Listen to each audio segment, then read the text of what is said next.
झालेले असतात, एकत्र ट्यूब सारखा स्ट्रक्चर झालेला असतो त्याचा. सो किती पेटल्स आहेत? 5 पेटल्स आहेत.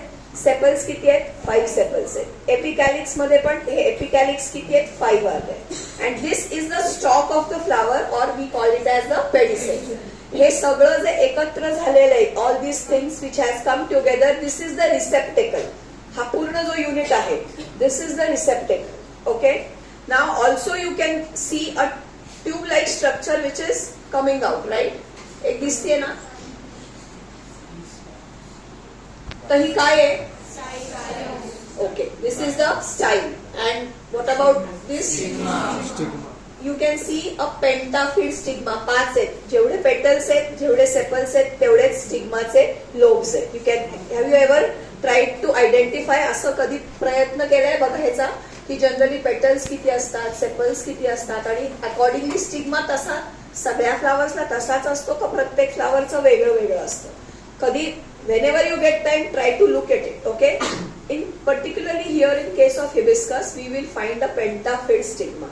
5 lobes आहेत त्याला स्टिग्माला. ओके. आणि काय झालेलं आहे? तो सगळा एकत्र झालाय and it has formed a tube, that is the style. Also you can see something else also in this. काय दिसतंय अजून? हे काय आहे?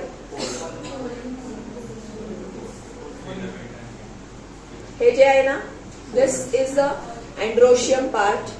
That is, you can see the outer yellow thing, okay, and the yellow thing एक thin filament ला attached आहे, and all that things, ते जो filament आहे आणि तो जो anther आहे, ते सगळे कुठे झाले? ह्या ट्यूबला फ्यूज झालेले आहेत ऍक्च्युली. हे सगळे त्या कॅलिक्स आपल्या स्टाईल मध्ये ऍक्च्युली फ्यूज झालेले. So if we try to remove, ह्याला आपण जर कट केलं ना, तर we will actually be able to separate each one of them. Okay. But have you notice this? त्याचं स्ट्रक्चर बघितलंय कसं आहे? हे जे फिलमेंट्स आणि अँथर्स जसे आपल्याला ड्रॉइंग मध्ये दिसतात ना, एक बारीकशी लाईन आणि त्याला असा एक लोब्यूल काढायचा. So actually you can see it like this only here, the anthers and the filament. So this is the male reproductive part, this is the female reproductive parts. So both of these are the essential whorls of the flower, whereas both of these are the accessory whorls of the flower, the corolla and the sepals. Okay. So now if we want to remove it one by one, we can do that also.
See, now I have separated the petals out of it.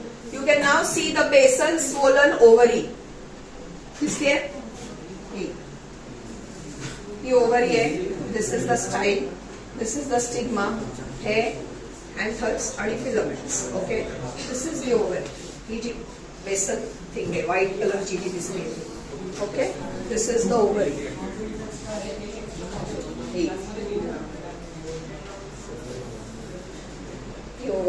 Tube of the pollen, not pollen tubes but the anthers आणि जे tubes झालेले होते ते, हे वेगळं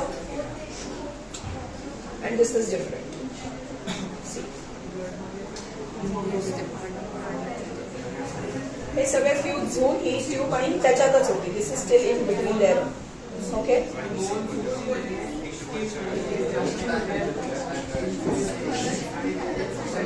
सगळे एकत्र येऊन to show in the exam. Okay, the individual petals, sepals, then the tube. ही नाही कट केली तरी चालेल, पण ही मधली दाखवता आली पाहिजे. आणि the petals you have to remove carefully so that you can show the ovary. Okay, the ovary is quite big enough to be shown, so at least 2-3 petals even if you remove you can show the ovary. Okay, it's very easy. तसं काय अवघड नाही याच्यामध्ये काही.